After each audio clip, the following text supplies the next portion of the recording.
আসসালামু আলাইকুম। অ্যাসমল এগ্রোতে সবাইকে স্বাগতম। তো আমি আপনাদের সাথে আজকে আলোচনা করব পাখিকে কীভাবে ভ্যাকসিন করবেন এবং কোন দিন কতদিন বয়সে কোন ভ্যাকসিনটা করবেন। তো এই বিষয়ে বিস্তারিত আজকে এই ভিডিওতে জানাবো। তো আপনারা সম্পূর্ণ ভিডিওটি দেখবেন এবং কি আমার চ্যানেলটা সাবস্ক্রাইব করে আমার পাশে থাকবেন। তো আমি সর্বপ্রথম চলে গেলাম পশু হাসপাতালে। পশু হাসপাতালে গিয়েছিলাম আমি BCR-TB ভ্যাকসিনের জন্য।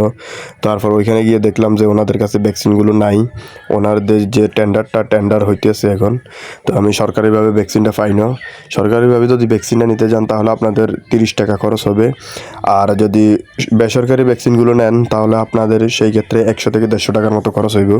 তো আমি আজকে যে ভ্যাকসিনটা আনছি এই ভ্যাকসিনটা প্রায় 300 মুরগিকে দেওয়া যায়। তো আমার এখানে 75টা পাখি আছে।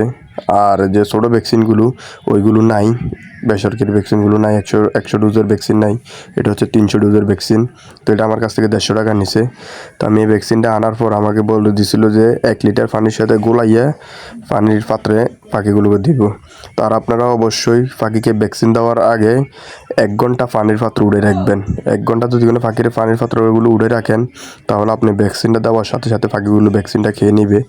ভ্যাকসিনের মিশ্রিত পানিটা খাইব। তাহলে আপনার পাখির ভ্যাকসিনের যে দিবেন এটার কার্যকারিতা বাড়বো। তো আমিও সেমভাবে করছি, 1 ঘন্টা আগে পানির পাত্রগুলো উড়ে নিছি। তারপর আমি 1 লিটার পানির ভিতরে ভ্যাকসিনটা গোলাইছি। গোলানোর পর আপনারা দেখতে পাচ্ছেন যে পাখিকে ভ্যাকসিনটা খাইতে দিচ্ছি। মাশাআল্লাহ পাখিগুলোকে পানি দেওয়ার সাথে সাথে পাখিগুলো আসে তাড়াতাড়ি খাইতেছে পানিগুলো, আপনারা দেখতে পাচ্ছেন। তো যারা নতুন খামারি তারা এভাবে ভ্যাকসিন করবেন। আসসালামু আলাইকুম।